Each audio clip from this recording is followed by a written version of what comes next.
All right. We are Jason and Sarah Hull, the owners of DoorGrow, the world's leading and most comprehensive coaching and consulting firm for long-term residential property management entrepreneurs.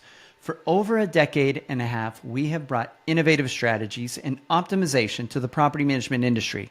At DoorGrow, we have spoken to thousands of property management business owners, coached, consulted, and cleaned up hundreds of businesses, helping them add doors, improve pricing, increase profit, simplify operations, and build and replace teams. We are like bar rescue for property managers. In fact, we have cleaned up and rebranded over 300 property management businesses, and we run the leading property management mastermind with more video testimonials and reviews than any other coach or consultant in the industry. At DoorGrow, we believe that good property managers can change the world, and that property management is the ultimate high-trust gateway to real estate deals, relationships, and residual income. At DoorGrow, we are on a mission to transform property management business owners and their businesses. We want to transform the industry, eliminate the BS, build awareness, change perception, expand the market, and help the best property management entrepreneurs win. Now, let's get into the show. All right, Sarah, what are we talking about today? We are going to talk about how you can almost guarantee that your team will fail. Guaranteed failure. And the method to do this, yes, we call dual role team members. Yes. Right? So what's what the do we scenario? mean What do we by see? dual role? And it's pretty common. I see it quite a bit. Mm-hmm. Yeah. Do you see it a lot? Yeah, I mean, do you want me to explain the idea, or you want to explain No, what you I just see- want to we know see? if you see it a lot. Yeah, I see a lot of people make this mistake when hiring. I don't see it work, Well, no. and I see people try to do it, but I see a lot of failure. I've seen companies with, I talked to one the other day with 6,000 doors, which was kind of trying to do a dual role. Oh. Yeah, and I've seen lots of startups try to do more than just two roles. They're trying to get somebody that's like them. They're like, I just need to find the clone. I call that the clone myth.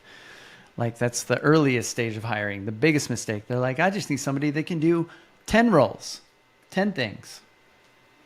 Someone just like me as an entrepreneur that would love to work for me, unlike an entrepreneur, right? So how about you? You've helped a lot of our clients with hiring. So what comes up? So usually, and let's just backtrack and say, all right, by dual role, Yeah. what we mean is, hey, I need to hire someone, and I want them they're going to do this and that. So they're going to do, sales and manage the doors. They're going to do the operations and like help me with the team and stuff. And then also they're going to be a property manager or a maintenance coordinator or whatever. Yeah. So take two roles that are not the same thing and mash them together. And this is what we mean by dual role.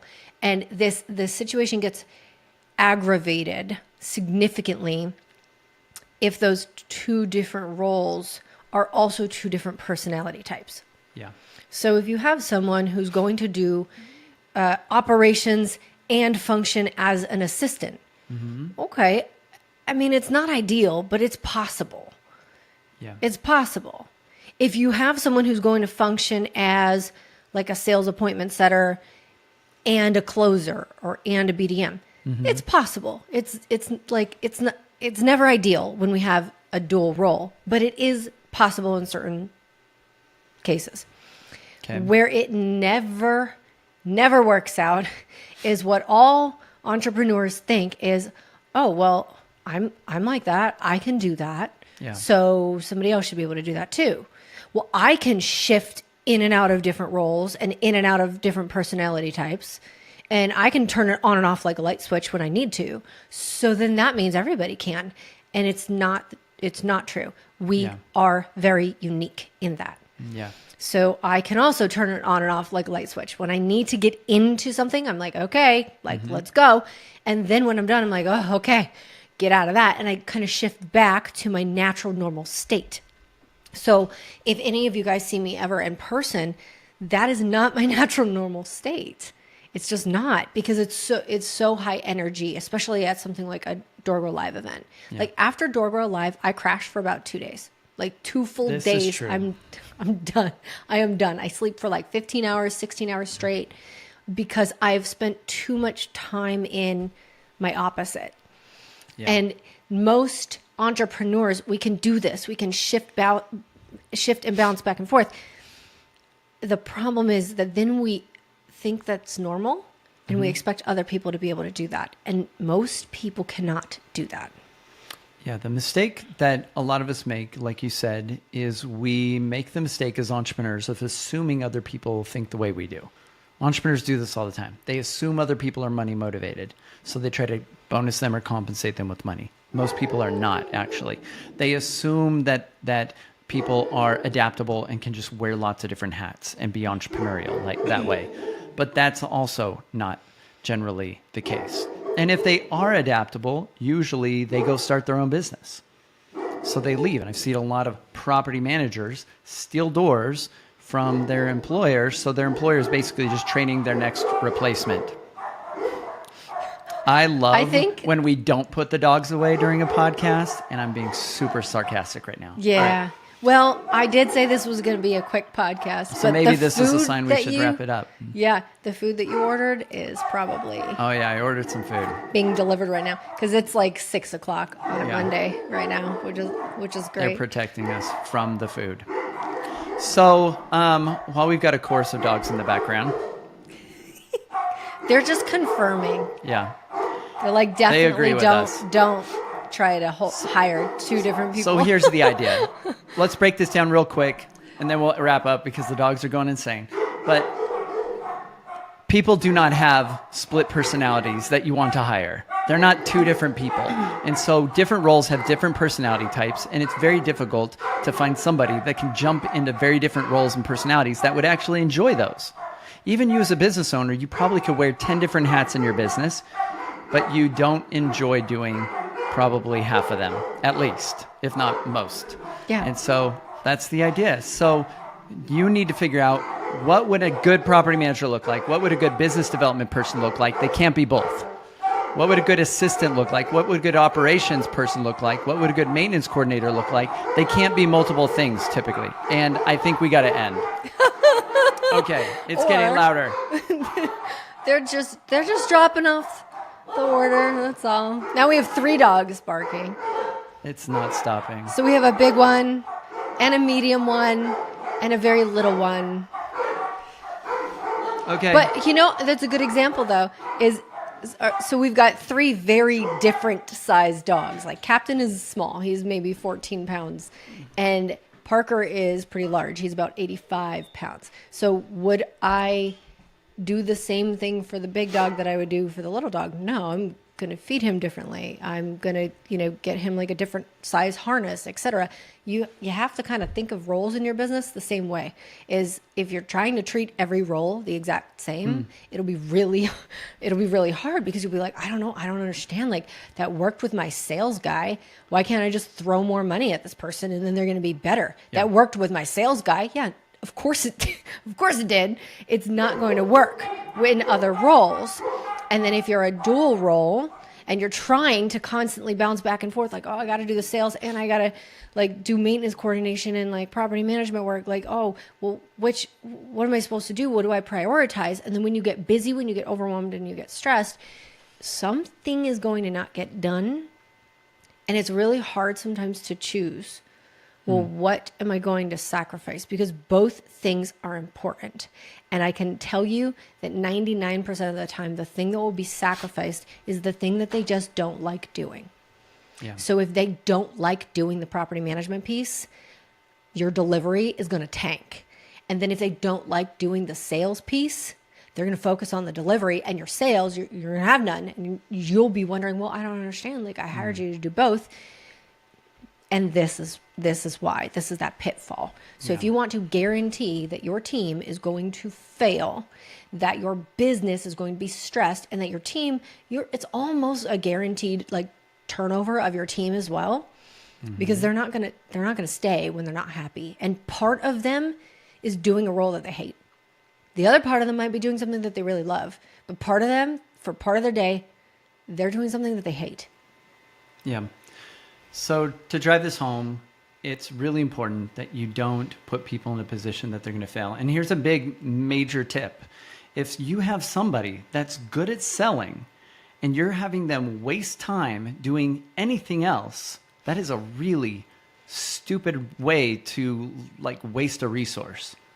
Like if somebody can make you money and bring fresh money into the business and you have them doing stupid stuff like posting notices or talking to your existing clients, you are wasting a massively valuable resource. They would make you so much money. They could pay for multiple other team members if you just let them only focus on business development.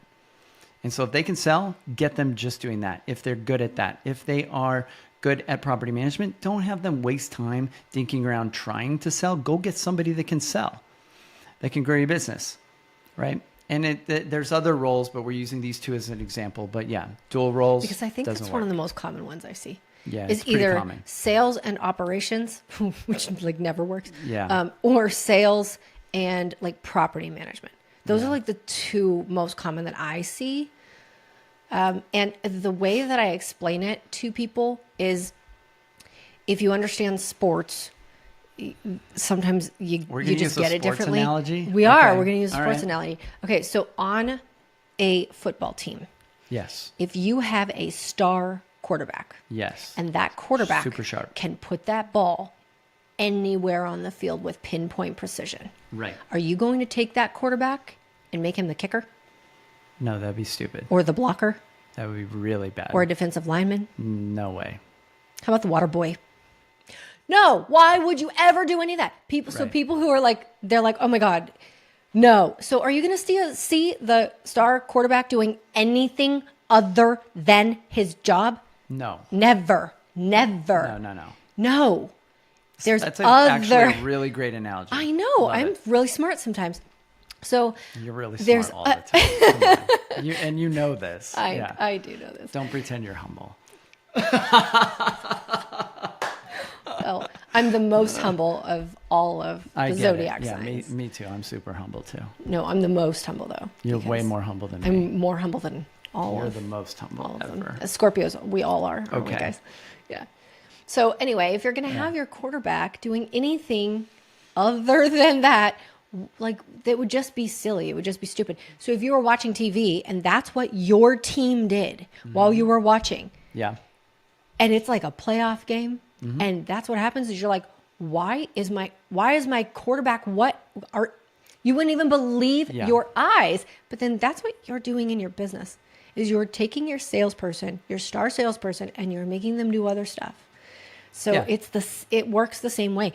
It's divide and conquer. That's like football teams do this. That's why it's not just a free for all when you get on the field. It's like, all right, guys, just figure out how to. they're No, specialists. they divide and conquer. Your business is the same thing. That's a great analogy. Cool. So it's super obvious in sports. Like you've got some guy, man, he could throw it anywhere on the field. Look how accurate he is. He doesn't have he's not super big, but man, he can really throw it. Maybe we should have this guy just be a kicker. Yeah, that'd be crazy. But somebody's really amazing kicking Some the of you ball. guys would lose your freaking minds if you saw that happen in a game. Right. But then you're doing it in your business. You do it in your own business. You're doing it in your business. They're like, well, they could do both, and maybe I'll save money, and they can kind of do two things, and you wonder why the business is struggling or not growing. So we need to make strategic hires. We need to make careful hires. We need to get the right personality fit, skill fit, culture fit. We talked about the 3 fits on previous episodes. But you also want to make sure that personality fit, they are a really great personality fit for that particular role, and you're not trying to hire them for 2. All right. Anything else we need to say about this? I don't think so. We're going to go eat. Cool. So if you have felt stuck or stagnant and want to take your property management business to the next level, reach out to us at doorgrow.com. Also, join our free Facebook community just for property management business owners at doorgrowclub.com. And if you found this even a little bit helpful, don't forget to subscribe and leave us a review. We'd really appreciate it. Until next time, remember the slowest path to growth is to do it alone. So let's grow together. Bye, everyone.